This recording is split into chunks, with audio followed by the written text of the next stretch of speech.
Bueno, pues hola, buenas tardes, bienvenidos a una sesión más de Cayó Contigo del Planetario a tu Casa. En esta ocasión contamos con la gran participación de los fundadores del Grupo de Divulgaciencia México, el maestro Alejandro Romero, licenciado en Arte Dramático por la Benemérita Universidad Autónoma de Puebla, con estudios de posgrado en Artes Escénicas, y la ingeniera Alma Pinillo, ingeniera ambiental por la Universidad Popular Autónoma del Estado de Puebla, abogada por parte de la UNAM y maestrante en Ingeniería Ambiental y Desarrollo Sustentable. Bienvenidos Alejandro y Alma a este espacio que también es su espacio. Muchas gracias. Muy buenas tardes a todos y a todas. Buenas tardes, gracias.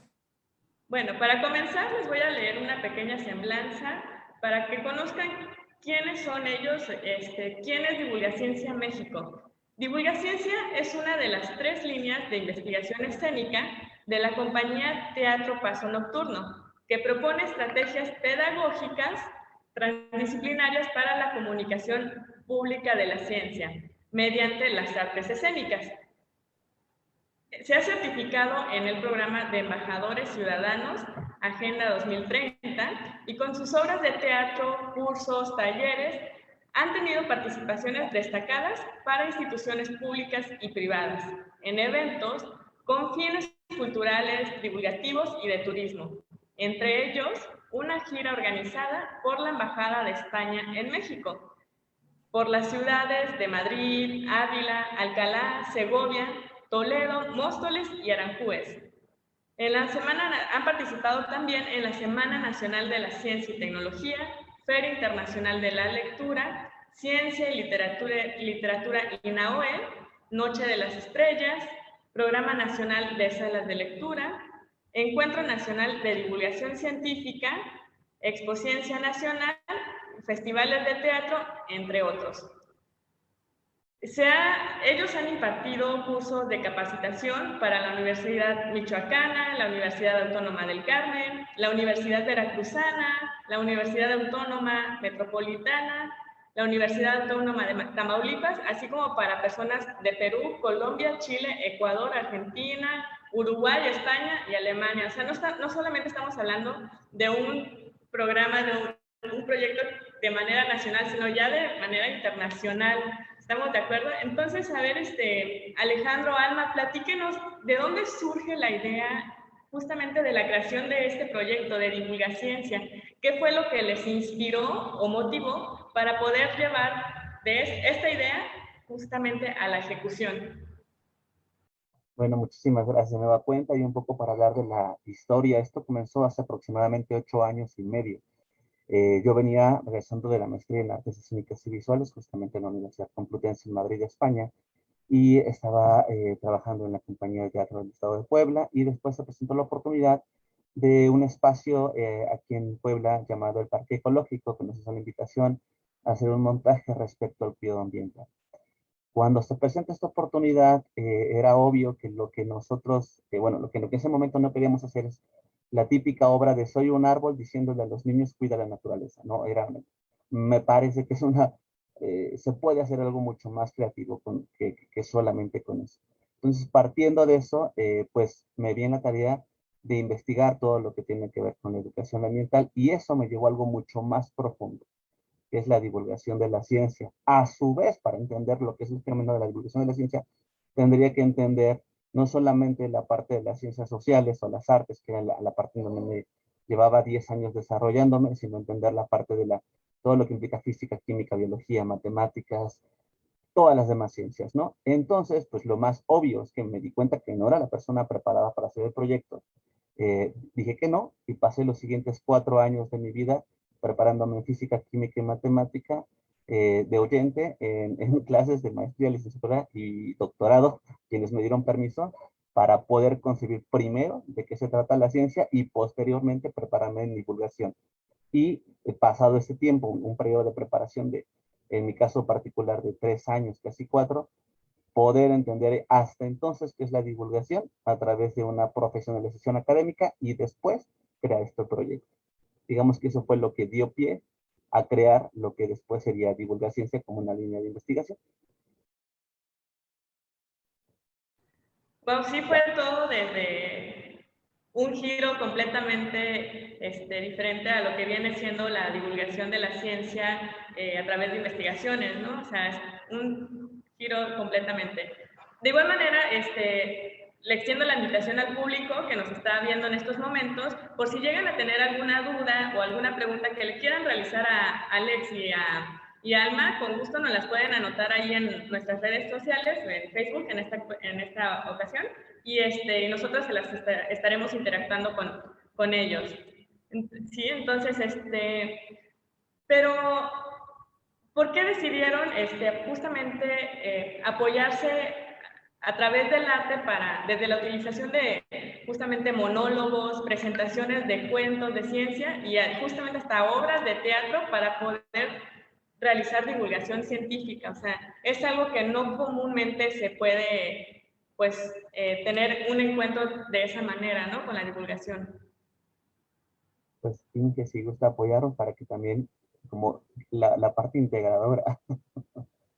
Pues yo creo que vale la pena que primero o sea, recordar que quien fundó todo esto o quien comenzó, pues fue Lic Ale desde la parte de teatro, ¿no? Entonces, la propuesta surge de ahí, ¿no? De su formación académica, y las personas que nos sumamos del área, en mi caso de la ingeniería y de otras compañeras, que cabe resaltar que la mayoría son mujeres, del área de ciencias, pero no solo ciencias exactas, también ciencias sociales, es más bien como tener apertura, humildad para aprender herramientas teatrales que nos permitieran hacer o comunicar pues de manera eficiente a las personas, ¿no? Y para esto pues es importante recordar que partimos mucho de que divulgación va de la mano con cultura científica. Entonces, la cultura científica busca ser accesible a las personas, y para que sea accesible se necesitan hacer adecuaciones semánticas, adecuaciones del lenguaje en función del contexto que le llama idiolecto del espectador.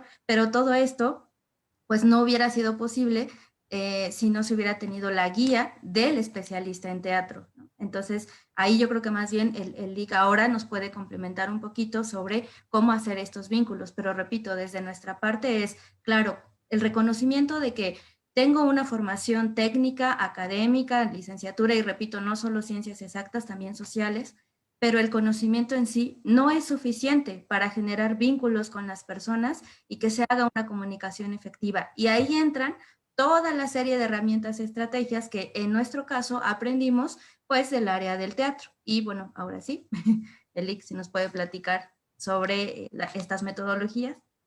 Un poco retomando, habría que concebir que el fenómeno teatral no es algo que se nutre con pasión y con el aplauso. Hay que aclarar eso desde el principio, ¿no? Uno no parte de eso, parte de una responsabilidad social de poder contar una historia que genera algo en el espectador.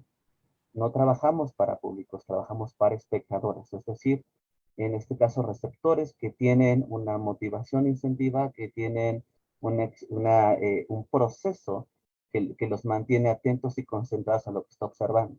En ese sentido, la idea de utilizar las herramientas teatrales es utilizarlas primero en el discurso escrito, es decir, todo lo que se vaya a utilizar en la divulgación tiene que pasar primero por un proceso escrito, tiene que funcionar en papel.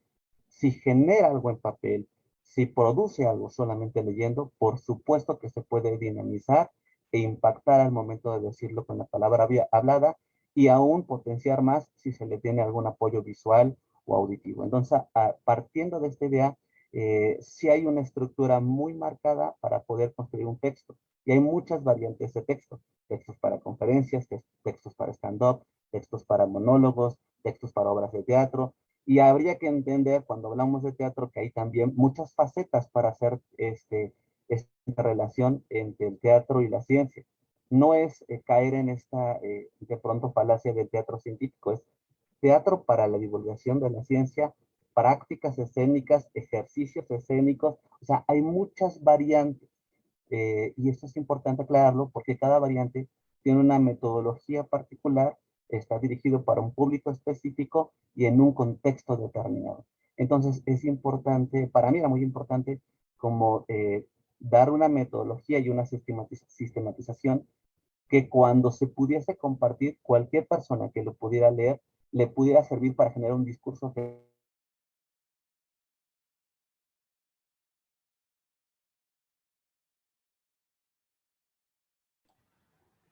Tenemos un poquito de fallas técnicas con Alex.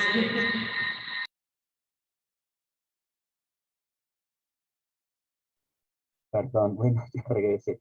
Pero bueno, no sé si hasta dónde alcancé a explicar más o menos.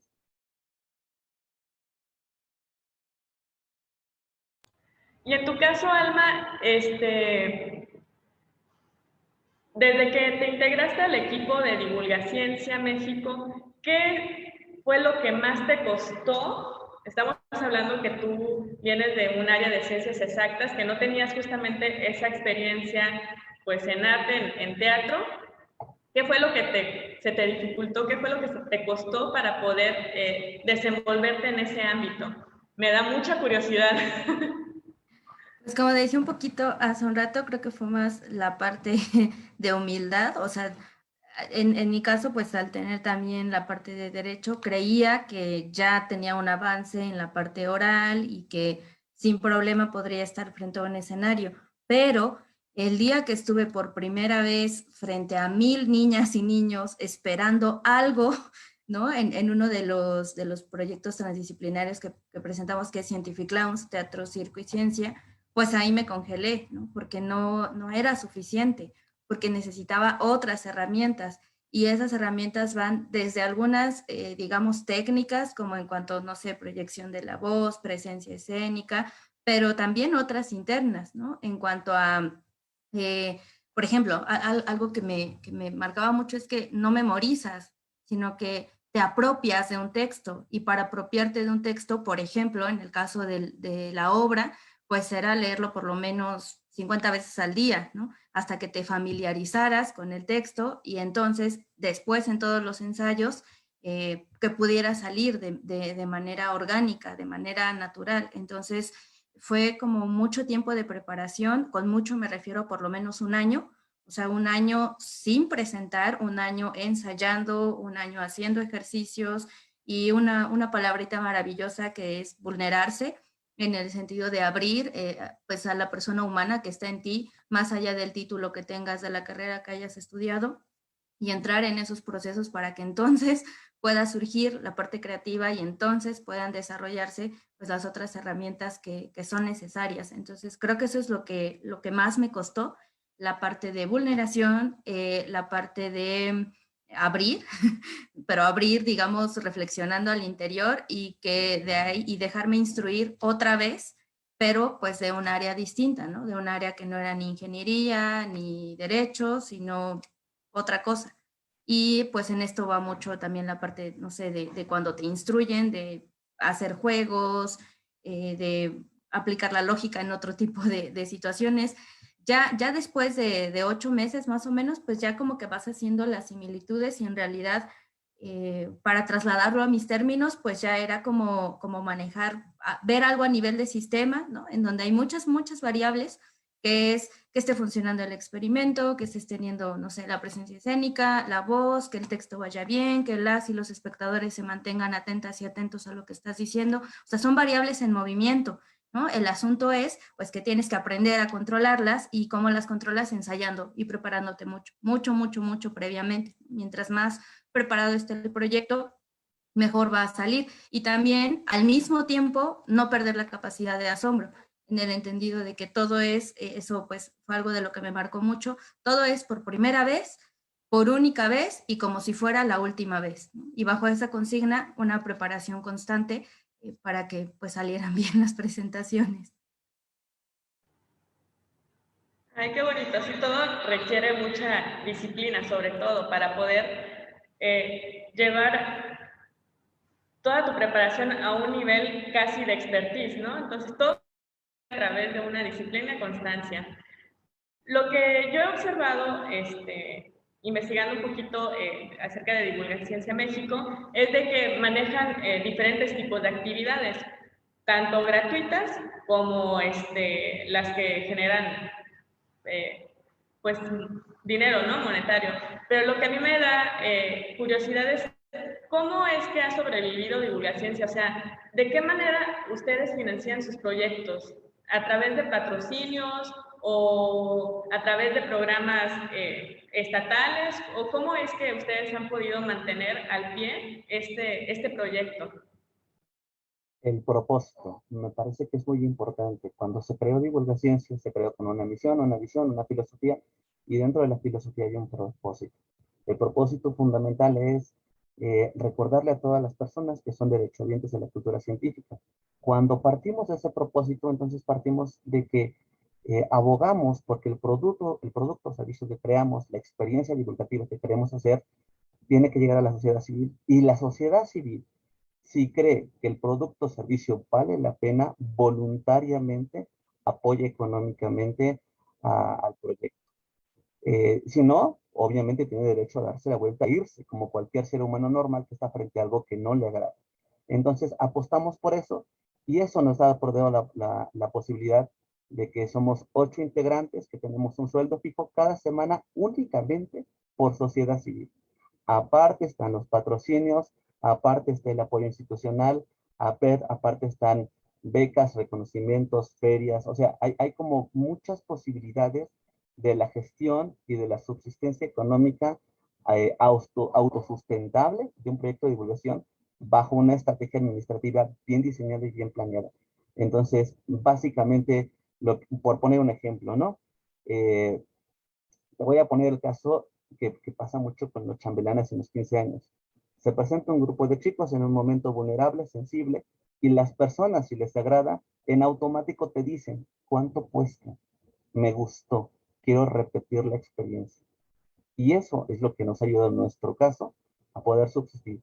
Que las personas que nos ven en las ferias, en las escuelas, en los museos, en las giras, son las que después de la presentación nos buscan para poder seguir colaborando y dependiendo de la institución, vamos a pensar que es alguien, un espacio de escasos recursos para niños que tienen algún tipo de precariedad, por supuesto que no hay ningún costo.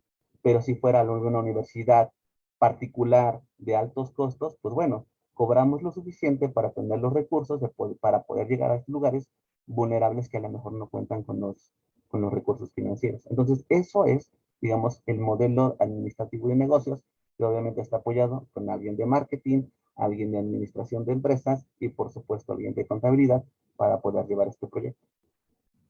Y a mí me gustaría añadir que pues hay mucha claridad en ese propósito social, pero además siempre se mantiene una línea de profesionalismo. O sea, no significa que si damos un taller gratuito, ese taller va a disminuir en cuanto a calidad, en absoluto. Es el mismo nivel.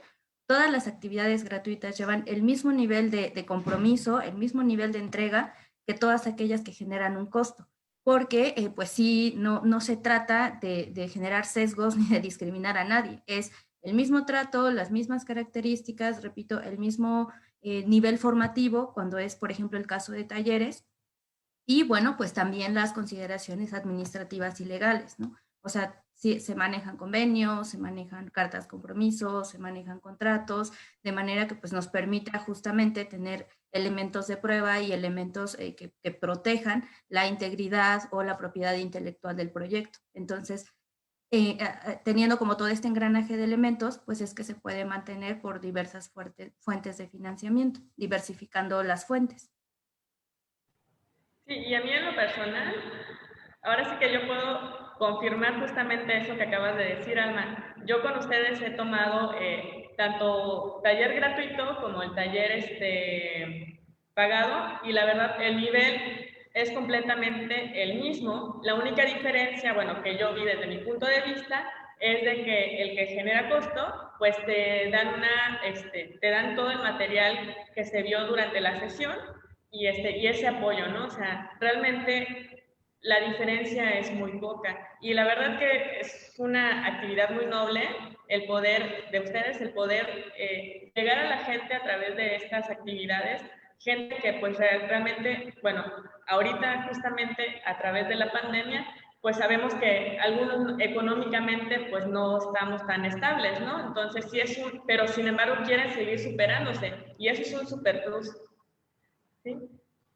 Y bueno, de acuerdo a su propia experiencia, ya ustedes ya sabemos que pues han estado impartiendo actividades de manera nacional e internacional. De acuerdo a su propia experiencia, ¿qué creen que le hace falta a México para poder apoyar este tipo de iniciativas, este tipo de proyectos? Más apoyo a las mujeres. O sea, eso es definitivo. O sea, la base de Divulgaciencia es el equipo de maravillosas mujeres que conforman.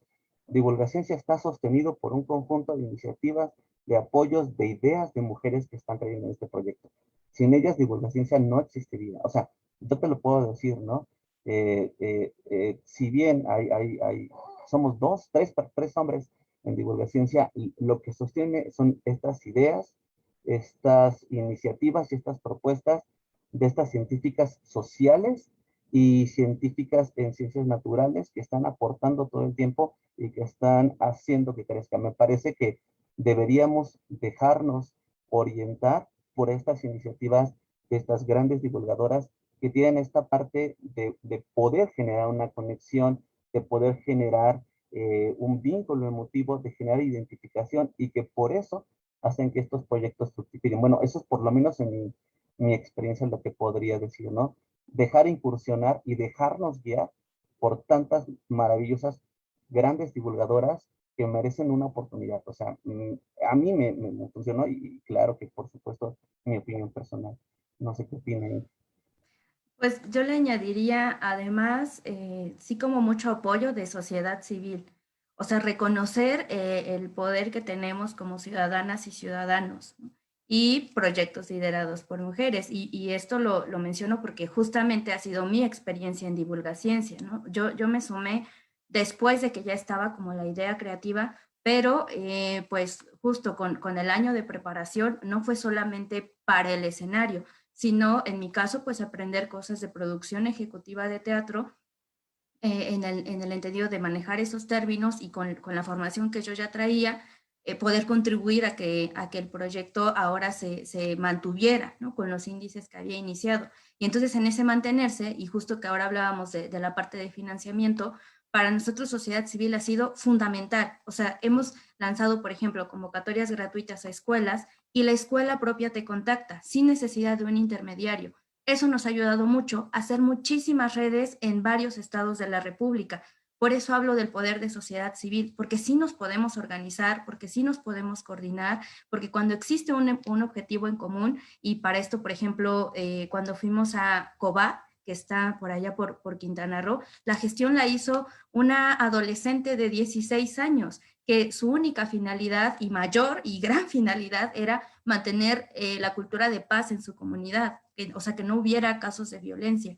Entonces, en ese entendido, por eso digo, ¿no? Cuando tenemos como esta claridad de, claro, el país está mal y claro, podemos hablar de muchísimos problemas, pero si desde nosotros queremos contribuir y nos aliamos con otras personas que también lo quieren hacer, que ahí entra mucho de pensar localmente, pensar globalmente, actuar localmente, o sea, sumando esfuerzos, sí se puede, ¿no? A raíz de este, digamos, ruido hecho por sociedad civil, es que entonces ya también nos contactamos o nos buscan, por ejemplo, Secretaría de Educación Pública, consejos de ciencia, universidades. O sea, se va dando este fenómeno del boca a boca, pero porque primero pues nos aliamos, ¿no? Trabajamos mucho con alianzas estratégicas, mucho con presentaciones o funciones gratuitas cuando es posible, que nos permiten, repito, hacer ruido. Entonces después vamos generando también mecanismos con instituciones y de ahí una última parte que es ahora buscar la incidencia en políticas públicas, porque tampoco podemos creer que todo depende de sociedad civil, ¿no?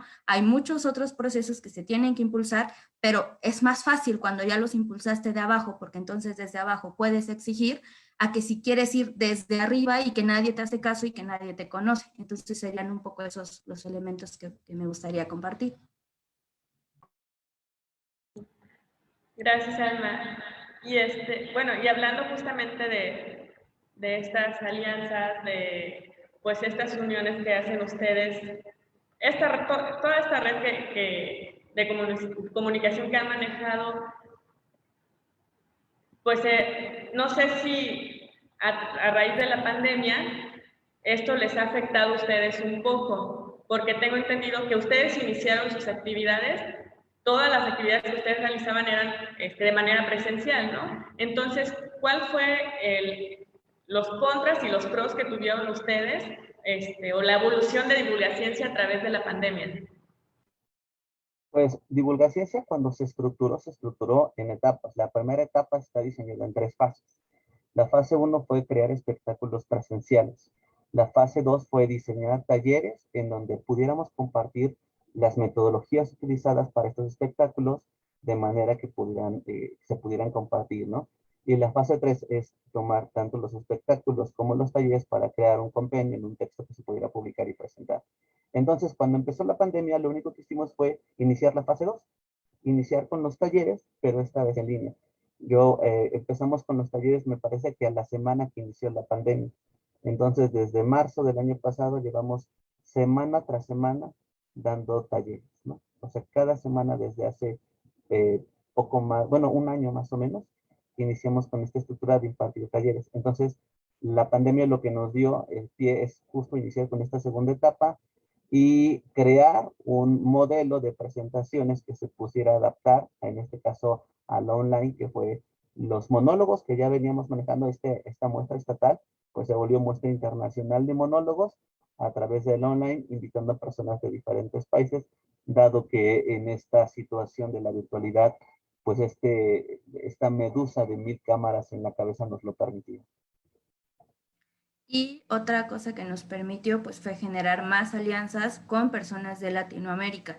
Siempre nos ha interesado la expansión del proyecto, pero pues como decía Ale al inicio, mucho desde el propósito, ¿no? Y el propósito sigue siendo voltear a ver qué está pasando en mi ciudad, en mi país, en mi continente. Entonces se hicieron alianzas justamente para el tema de monólogos, por ejemplo, con organizaciones de Uruguay, con organizaciones de Argentina, con otros creadores escénicos de Argentina también para algunos otros talleres y nos permitió impulsar algunas campañas. Por ejemplo, la campaña Divulga STEAM, donde empezó haciendo infografías de divulgadores, en general hombres y mujeres poblanos y poblanas, pero bueno, nos dimos cuenta que hacía falta un espacio de visibilización de divulgadoras científicas mexicanas. Entonces, el proyecto que se llamaba Conoce a tu divulgador se transformó en Divulga STEAM, originalmente proyecto, y después decidimos que mejor tenía que ser una campaña permanente, ¿no? En donde vamos sacando convocatorias, las compañeras que gusten, divulgadoras, aplican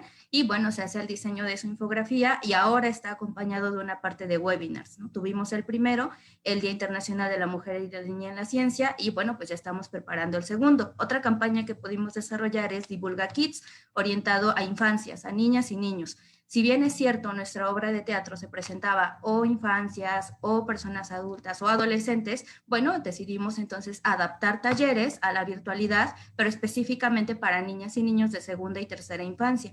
De esta manera, podíamos seguir impulsando la curiosidad y bueno, pues además se divertían en casa. Entonces es parte de las otras actividades que nos ha permitido realizar, repito, las alianzas y las campañas, que con eso pues seguimos contribuyendo a este fin de la sociedad y estos sectores que nos interesan mucho.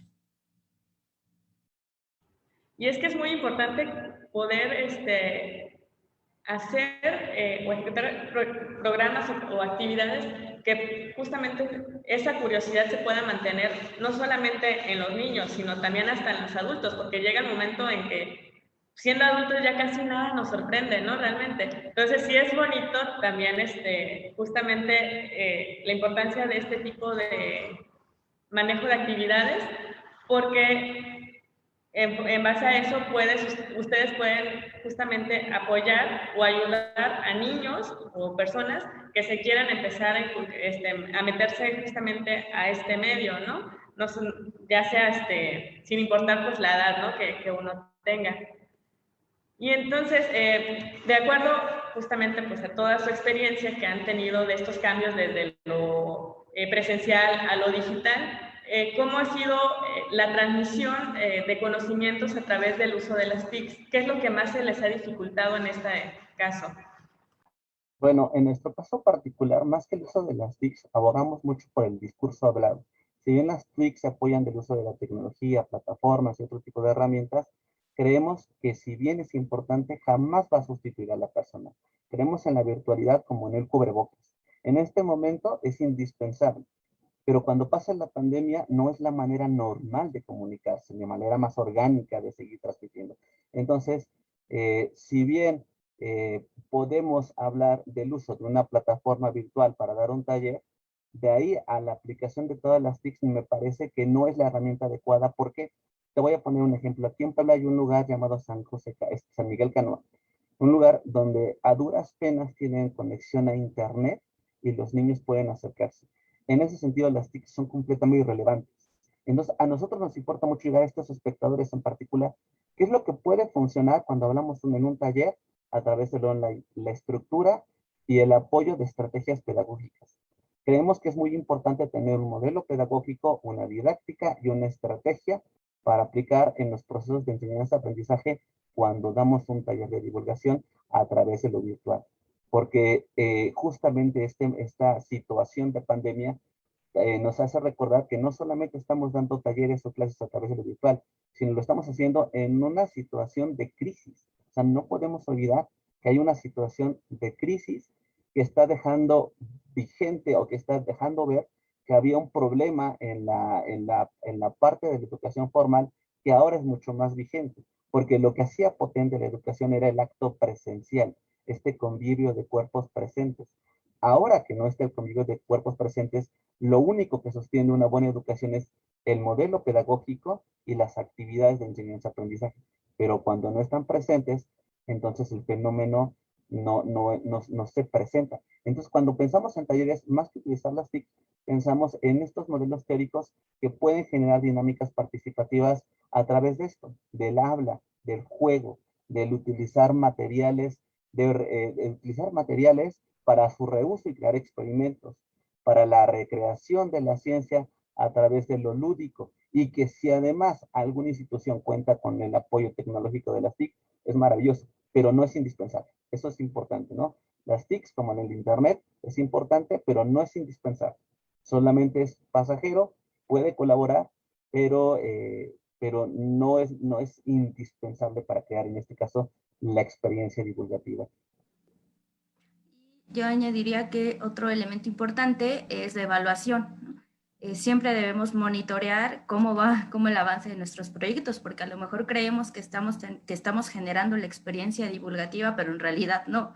Entonces, una manera de poder saber eso, pues es aplicando encuestas de evaluación donde nos evalúan a nosotras y a nosotros como ponentes, o sea, no es de nosotros hacia las o los espectadores, sino al revés, y evaluaciones anónimas, ¿no? Porque casi siempre o te piden tu nombre o tu correo, y no se trata de eso, se trata de obtener la opinión íntegra sobre la experiencia que acaba de suceder. Entonces integramos también eso, y creo que podría mencionar como limitantes, y que me parece que son limitantes asociadas pues a este tema virtual, el que, o sea, te puedes esforzar y puedes tener como justo todo este diseño pedagógico, pero sí somos muy conscientes que se limita a una conexión de internet, ¿no? Como parte de la pandemia.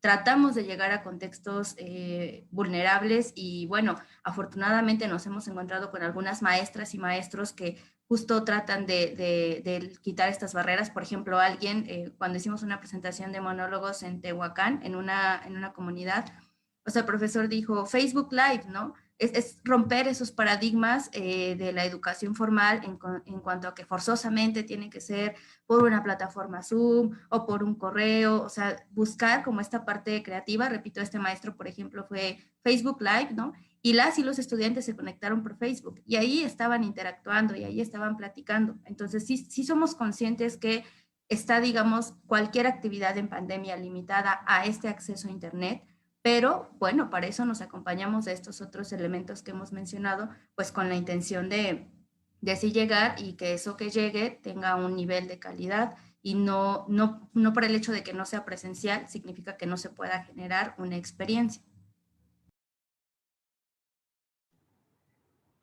Sí, así es, Ana y Alejandro. Yo coincido mucho en el aspecto de que es muy importante poder generar estrategias, sobre todo creativas, para poder generar aprendizaje significativo en las personas, ¿no? Para que se puedan ir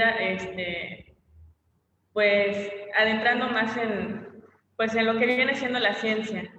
Entonces, bueno, ya Con tu respuesta, Alejandro, ya me respondiste justamente otra duda que yo tenía desde su perspectiva, que si consideraban ustedes que las y los usuarios del ciberespacio, en este caso enfocándonos en todos los talleres virtuales que ustedes dan, ¿creen que de manera general estaríamos preparados para un futuro educativo 100% online? O sea, bueno, volvemos a lo mismo, pues de acuerdo a la zona también es donde se puede ejecutar, ¿no? Porque pues, en zonas rurales sabemos que difícilmente, pues justamente tienen ese acceso, ¿no? A la tecnología. Bueno, es importante que sí estamos preparados para unos procesos de compartir información. Ahora, una cosa es compartir información y otra cosa es generar un diálogo. Y eso es muy distinto. Vamos a poner un ejemplo. Muchos museos y centros de comunicación de la ciencia a nivel nacional usan las redes sociales para hablar de los descubrimientos, de infografías, y eso está muy bien. El asunto es que solo un 33% de estos museos y centros buscan la interacción con el espectador. Es decir, hay pocas plataformas que te permiten estar en contacto directo con todo lo que representa una institución, vamos a poner un museo de ciencia, ¿no? Si tú puedes ver un recorrido virtual, puedes ver la presentación, puedes ver una ponencia, pero que te permita la interacción continua y permanente para generar el diálogo, no siempre es posible. Entonces, en ese sentido, creo que es importante tomar en cuenta que sí podemos estar preparados para dar información. O sea, pero una cosa es dar información y otra cosa es compartir una experiencia a través del diálogo.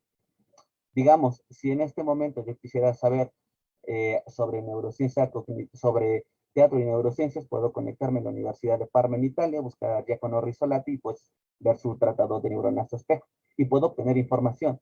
Pero la posibilidad de contactarlo a él como persona y estar presente y hacer una serie de preguntas que se podrían hacer en lo presencial, eso me parece que es importante tomarlo en cuenta porque la experiencia presencial, el contacto del humano, es lo que no se puede sustituir, ¿no? Y eso me parece muy prudente tomarlo en cuenta, porque justamente por eso hay tantas personas que caen en pseudociencia. No eligen a alguien informado o a alguien desinformado, eligen a alguien que les presenta confianza. De cualquier manera, a lo mejor te produce confianza porque es gracioso, a lo mejor te produce confianza por cómo va vestido, a lo mejor te produce confianza porque es popular. Entonces no eligen a la persona informada o desinformada, eligen al que te causa o al que te provoca un vínculo empático. Entonces sí hay que tomar en cuenta que hay muchos sesgos que no se pueden desarrollar a través de lo online, eh, pero que por lo menos para compartir información, para hacer difusión, si es posible, si es necesario y por supuesto que seguirlo fomentando. Y a mí me gustaría resaltar lo que se mencionó hace un momento respecto a la pedagogía, ¿no? Puede, o sea, si creemos que el problema del aprendizaje es el acceso a Internet, pues entonces no estamos viendo el problema de raíz, ¿no? Porque a lo mejor puedes, que de por sí es un reto, generar la cobertura, distribuir los equipos, pero si la manera de transmitirlo no tiene un modelo pedagógico, no tiene una teoría, no tiene una estrategia, tampoco va a funcionar, ¿no? Entonces creo que más bien eso, como resaltar la importancia de prepararnos en esas áreas de manera que hasta donde sea posible lo podamos cubrir, porque, repito, probablemente sí estén los equipos técnicos para hacerlo, pero si no hay un discurso estructurado, si no hay un fin pedagógico, si no hay estrategias, no necesariamente se va a lograr. Sí, exactamente. Y bueno, adentrándonos un poquito más en las actividades que ustedes realizan, me gustaría que nos platicaran y que le dijeran a nuestros espectadores que tenemos en estos momentos cuáles son las actividades que más impacto han tenido y cuáles son las que vienen a futuro, las que van a estar ofertando para que también todos estén al pendiente de sus redes sociales y puedan alcanzar lugar y poder participar.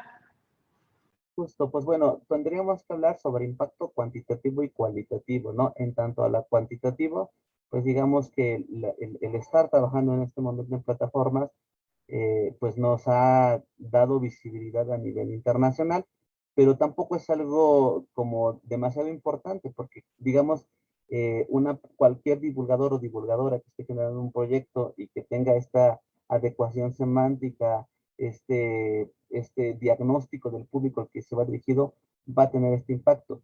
Lo que sí podría comentarte es que hay experiencias que son como muy importantes. Te voy a poner dos casos en particular.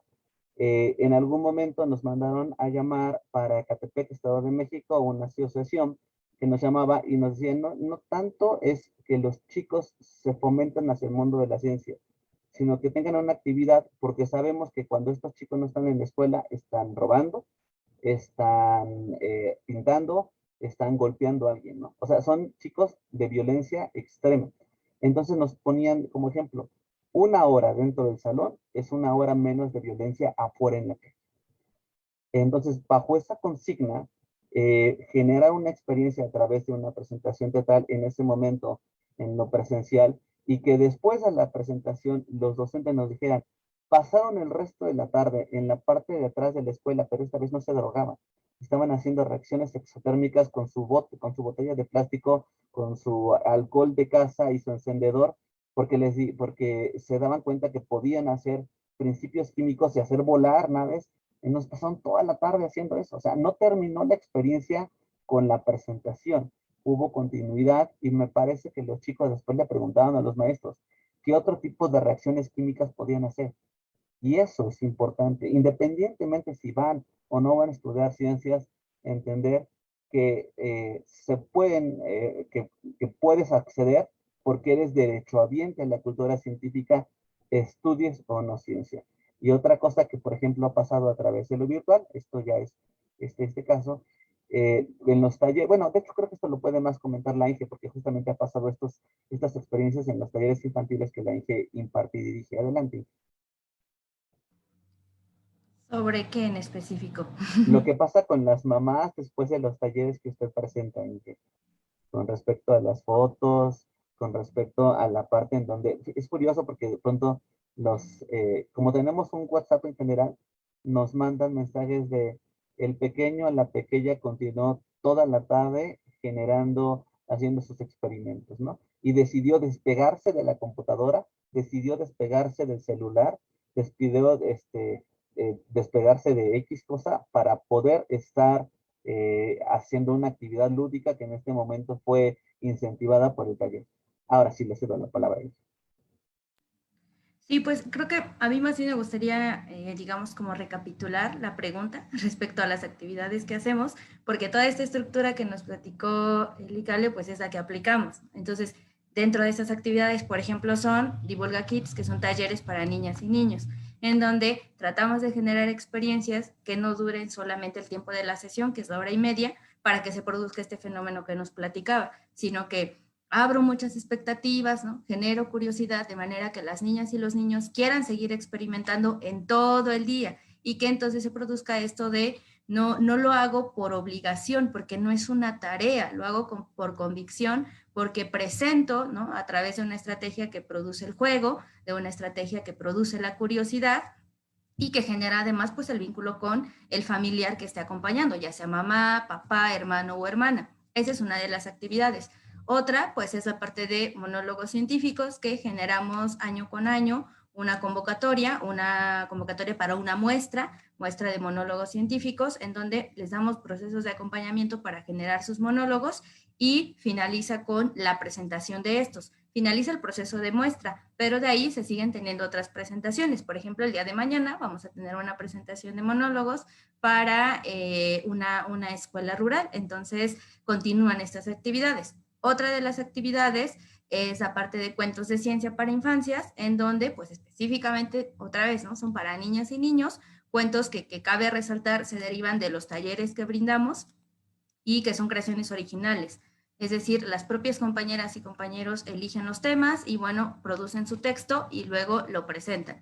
Otra de las actividades son las que ya mencioné un poco respecto a Divulga STEAM, que es publicar infografías de divulgadoras científicas mexicanas que hacen trabajo en México Y de ahí, pues acompañado de algunos webinars sobre perspectiva de género, por ejemplo, sobre mujeres jóvenes en ciencia y divulgación, y bueno, pues algunos otros, pero siempre relacionando o tratando de impulsar la parte de perspectiva de género y la parte de mujeres que lideran proyectos. Otra de las actividades, pues es toda la parte formativa que se conforma por los talleres que brindamos de gestión de proyectos, de creación de material audiovisual, de perspectiva de género, narración oral, los gratuitos de iniciativas de comunicación pública de la ciencia, que son como introductorios a toda esta parte de creación de talleres. Y por ejemplo ahí, pues el próximo que tendremos tiene que ver con actividades didácticas y de divulgación para clases en línea, que pues tiene justamente como esta modalidad. Entonces eso a grandes rasgos es un poco de lo que hemos estado generando en esta pandemia. Sí, son bastantes actividades las que están manejando en estos momentos.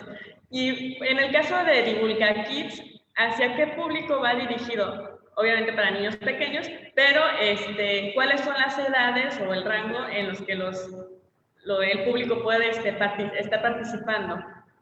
De 4 a 7 y de 8 a 11, porque se generan, pues como hemos estado repitiendo, diferentes adecuaciones semánticas dependiendo del grupo de edad. Y en esa campaña tratamos de dar un taller gratuito, un taller con donativo, un taller gratuito, uno con donativo, para que pues todas las personas puedan incorporarse y manejando diferentes áreas, ¿no? Física en su mayoría, química, matemáticas, ya vamos a empezar a meter algunos de cuidado ambiental, pero repito, siempre buscando como generar experiencias. Entonces son esas edades, esos grupos de edades, 4 a 7 y 8 a 11. Y generalmente les pedimos unas listas de materiales, pero son materiales que están en casa en su mayoría, si tratamos de que sean muy accesibles y que el mismo material lo estemos utilizando en toda la sesión para que no generemos residuos cuando hablamos de divulgación. Entonces, a esas edades van orientados. Y en el caso de los monólogos científicos en la convocatoria, por ejemplo, yo que no participaría, pero me gustaría poder observar o visualizar el trabajo de los demás participantes. ¿Hay algún medio en el que podamos interactuar o podamos ver todo ese material? Justo parte de lo que hacemos en la convocatoria de monólogos científicos es que sabemos que muchas personas, por lo menos en el grueso de la población, desconocen el proceso del monólogo científico y más bajo una técnica teatral específica. No es algo que viene de un científico que decide hacer monólogos, es de alguien de teatro que aplica técnicas muy concretas para hablar de ciencia. Entonces lo que hacemos es que una vez que abrimos la convocatoria, abrimos talleres gratuitos.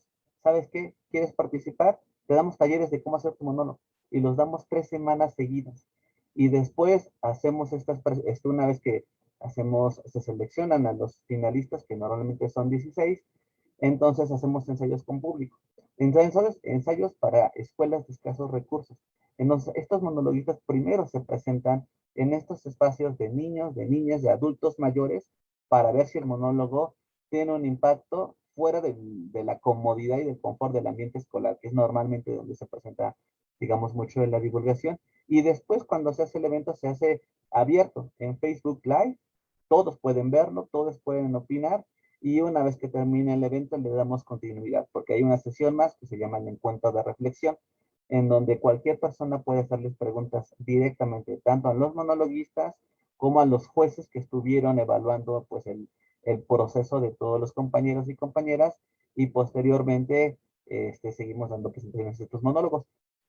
Como decía la Inge, mañana tenemos una presentación, dependiendo de la organización que nos invita, es si la presentación es abierta o es cerrada para la institución, dando por la seguridad, porque a veces son puros pequeños.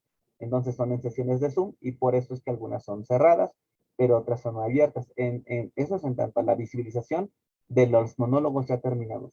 En tanto al proceso de cómo generar el monólogo, justamente nosotros damos unos talleres gratuitos que se llaman talleres de iniciativas de comunicación pública de la ciencia, y el último día hablamos específicamente sobre teatro, monólogo y stand-up de manera general, para que, repito, cualquier persona pueda verlo, hacer una pregunta, tomar como algún referente y por supuesto después poder desarrollar su propio producto. Entonces, Tratamos de hacerlo lo más abierto, de manera de que las personas, repito, puedan verlo, puedan participar y, por supuesto, por lo menos compartirles un poco de la estructura para que esto se haga, ¿no? Y esta labor noble, por supuesto, se multiplique.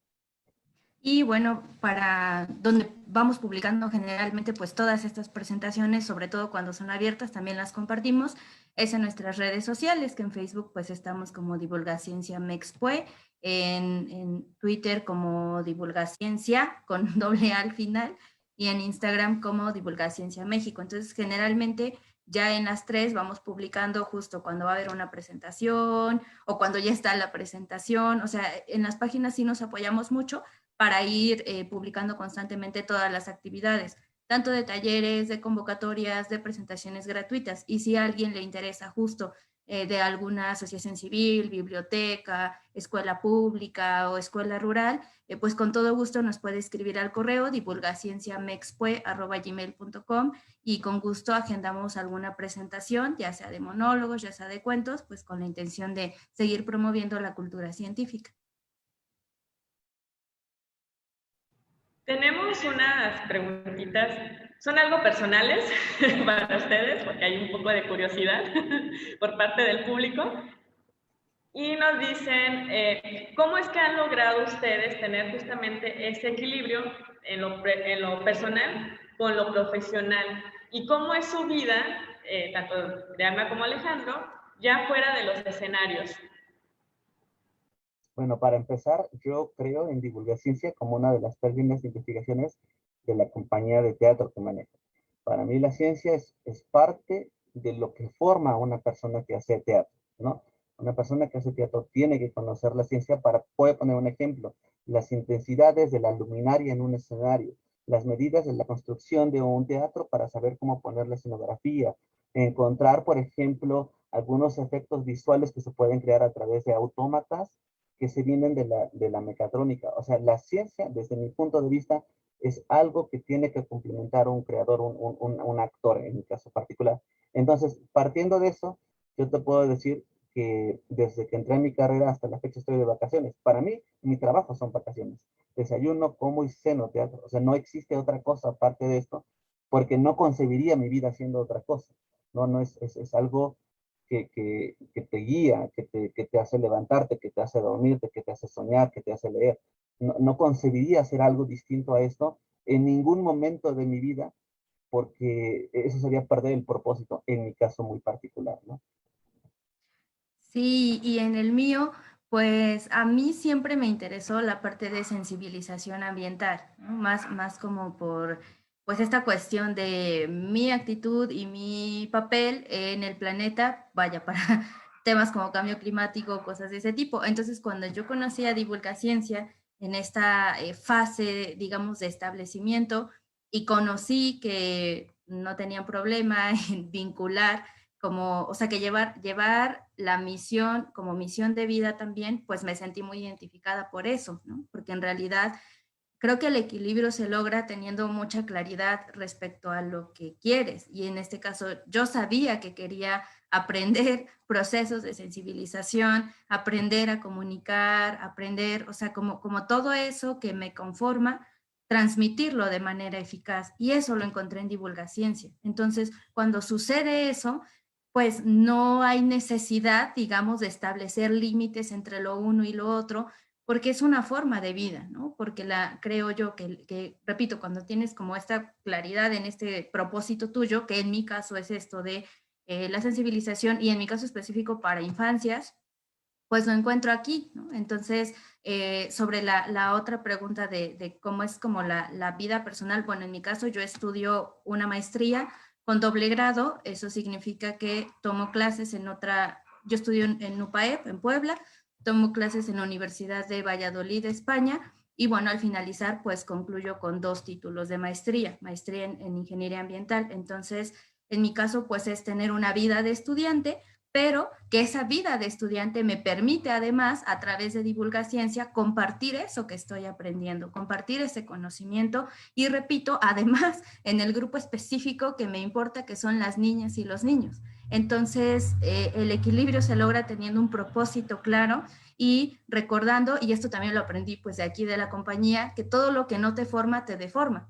Entonces, si esto me está formando y es parte de mí y me hace sentir, ¿no? Como esta parte integral, pues no hay como algo que restar, sino que más bien es algo que suma y eso contribuye a mantener estas otras esferas en calma, en paz y pues contenta del trabajo que estamos haciendo. Me encanta ver cuando la gente encuentra justamente esa pasión por lo que le encanta, pues estar aquí, ¿no? Presentes. Y justamente tienen un buen de seguidores que realmente, ahora sí que les mandan muchos saludos, y les tienen mucho aprecio. Les voy a leer nada más un par de los comentarios que tuvimos para que se den idea de cuánta gente pues los admira, ¿no? Aquí, por ejemplo, Mimi Romero dice, un gran equipo, personas maravillosas. El profe Eduardo Reyes Díaz, los chicos que acudieron a Huatepec. Por parte de Traudy Ávila, dice que las sesiones de Divulga Kids con Alma Pinillo son maravillosas. Mimi Romero dice, eternamente agradecida a Divulga Ciencia por todo el apoyo que han brindado a mi comunidad y ojalá y pronto se pueda repetir. Les mandan muchos saludos, entre ellos está Génova, Mago, Daniel, Trudy. No, hombre, si continuamos nos alargamos con el tiempo. Y ya para cerrar con un broche de oro, ¿qué tips le recomiendan o les podrían dar a la gente que quieran poder iniciar justamente a la divulgación entrar a la divulgación de la ciencia, pero a través del arte? Humildad. Me parece que esto es indispensable. Humildad para saber que no lo sabemos hacer todo, que no lo podemos hacer todo solos y solas. Necesitamos la colaboración de personas que nos guíen y dejarnos guiar. Esto es muy importante, ¿no? Voy a poner un caso en la historia de la ciencia, específicamente de la astronomía. Ptolomeo pasó toda su vida pensando en que el universo tenía un sistema geocentrista, es decir, que el centro del universo era la Tierra. Y pasó muchos años haciéndolo, y pasó toda su vida haciéndolo mal. Entonces, a eso es a lo que me refiero, la humildad para saber que no importa cuánto tiempo tengas de experiencia, cuánta preparación, siempre ignoramos algo y siempre sabemos algo. Entonces, creo que eso es algo principal. Humildad, dejarse guiar y aprender de personas más jóvenes que uno. Eso es muy importante. No asumir que solamente aprendemos de los grandes tótems de la divulgación. Hay gente más joven que hay mucho que nos puede aportar, que nos puede enseñar y que hay que estar abiertos al cambio cuando sea necesario. Eso también. Todo cambia todo el tiempo, nada se queda igual nunca. Y siempre, en este caso, también aprovecho para agradecer dos personas que nos apoyaron desde el inicio, cuando iniciamos este proyecto. En mi caso, que era un actor y que de pronto muchas personas me cerraban la puerta porque era alguien de ciencia, es el doctor Daniel Mosencagua de la ciudad de Puebla y el doctor Raúl Mujica del INAOE. Son dos personas que dicen, bueno, eres de teatro, pero quieres hacerlo, va, te apoyo.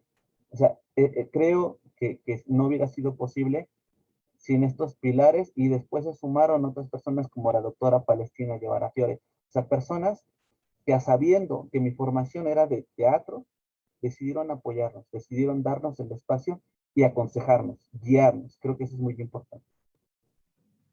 Y añadiría la parte de que una vez que nos dejamos guiar, vulnerarnos y, o sea, esa palabrita a lo mejor puede sonar como, ah, sí, me voy a vulnerar, pero no, ya cuando estás con ejercicios de frente, ¿no? Que te hacen, como esta pregunta que nos hacían, o sea, recordar quién eres, de dónde vienes, por qué estás aquí, por qué haces esto, pues ser, que a eso añadiría, ¿no? O de la mano con ser muy honestas y honestos con nosotros mismos, o sea, y no estar en lugares donde no nos sentimos cómodas y cómodos, pero que también cuando asumimos un compromiso, pues lo podamos cumplir. Y algo que me parece trascendente es incluir la perspectiva de género en cualquiera de los proyectos que estemos iniciando, porque de repente, pues sí, ¿no? Quizá utilizar el masculino genérico en los lenguajes, cuando trabajamos con infancias también, cuando decimos todo el tiempo los niños, ¿no? Los adultos, los adolescentes. Entonces sí, me parece fundamental el tema de la perspectiva de género, que lo hemos aprendido también de un especialista, y generar alianzas, repito, ¿no? O sea, no, sí tener muy presente que la divulgación o comunicación pública de la ciencia, pues es un trabajo transdisciplinario, por lo menos interdisciplinario, y requieres colaborar, ¿no? Y para hacer esas colaboraciones, pues necesitas alianzas, pero alianzas no necesariamente con nuestro grupo cercano de amigas o amigos, sino de profesionales de otras áreas, para que pues se haga un proyecto que tenga una finalidad muy clara, que tenga directrices claras y que entonces se tome el tiempo que se tenga que planear, que se tenga que tomar para planearlo, para que en ejecución pues el proyecto pueda funcionar y no se quede solo como con buenas intenciones. Y compromiso con la causa, trabajar con causas más que con pues una bandera de voy a divulgar mi carrera, ¿no? Sino preferentemente una causa social que vaya de la mano pues con algún sector para que se pueda generar un vínculo empático. Sí, pues, Alma, Alejandro, muchísimas gracias. Ahora sí que les agradezco de corazón porque me encanta platicar con ustedes. El tiempo brindado para esta entrevista y que la gente también pues se haya tomado el tiempo de poder conocer un poco justamente de la historia detrás y durante de Divulgaciencia, ¿no? Y también, pues, justamente todos los programas y actividades que ustedes manejan. Así que yo invito a la gente que nos está viendo en estos momentos que estén al pendiente justamente de las redes sociales que acaba de mencionar hace un momento Alma, para que puedan participar en todas sus actividades, o si no en todas, en alguna de ellas. La verdad, no se van a arrepentir, están espectaculares y además que se van a estar nutriendo de todo lo que ellos enseñan. Entonces, yo de mi parte, 100% recomendado. No sé si quieran agregar algo más, Alma, Alejandro. Pues en mi caso, nada más para terminar, recordar que la divulgación de la ciencia es para todos y para todas. No importa si no vas a ser científico, ¿no? A lo mejor tú vas a ser artista plástico, a lo mejor tienes una afición por la carpintería, a lo mejor vas a hacer otro tipo de cosas en la vida, pero aún así todos tenemos derecho al acceso a la cultura científica, ¿no? Entonces, eso, ¿no? No solamente es para las personas que van a hacer ciencia, también es para personas de la tercera edad, también es para personas con discapacidad. Entonces, la invitación es que reclamemos nuestro derecho a la cultura científica. Y pues yo quiero agradecerles por el espacio, por la entrevista, quienes nos estuvieron acompañando y quizás solo como resaltar también que justo cuando hablamos de divulgación, pues es recordar que es para cuestionarnos lo que sucede a nuestro alrededor, ¿no? Para fortalecer el pensamiento racional y no tanto con cargar banderas de la carrera específica que nosotras o nosotros estudiamos. Entonces, por eso es que se vuelve un derecho, por eso es que debería ser accesible para todas y todos. Y pues nuevamente agradecerles por el espacio, recordarles las redes, ¿no? Les dije hace un rato, las repito ahorita, Divulgaciencia Mexpue en Facebook, Divulgaciencia México en Instagram, Divulgaciencia con AA en Twitter, e invitarles pues a los 2 talleres más cercanos que tenemos, que es el sábado, uno de creación audiovisual, con una chica que hizo un video maravilloso que se llama Soy Ramón, Pilar de Argentina y Rodrigo también de Argentina. Y para el siguiente lunes, pues también vamos a iniciar con otro taller que es el de actividades didácticas y de divulgación para clases en línea, en donde pues justamente compartimos un poco de lo que hemos estado platicando aquí, modelos pedagógicos, formatos, estructura encadenada de clases en línea, plataformas, modelos de evaluación, pues con la intención de contribuir a generar experiencias cuando maestras, maestros o personas interesadas en educación quieren transmitir. Bueno, pues diseñamos este taller para poder compartir parte de estas metodologías. Y pues nuevamente agradecer al Planetario por tan bonita entrevista y por el espacio. Al contrario, gracias a ustedes. Y bueno, les quiero extender una invitación al público que nos está viendo para que se conecten al rato en punto de las 7 de la tarde, horario Cancún, para poder ver la segunda parte de la charla Ciencia y Literatura, Amor Eterno, donde se realizarán recomendaciones de extraordinarios libros de divulgación por parte de Juan Manuel Posada. Así que no se olviden conectarse más al ratito y bueno, Yo por mi parte me despido y cuídense mucho. Hasta luego.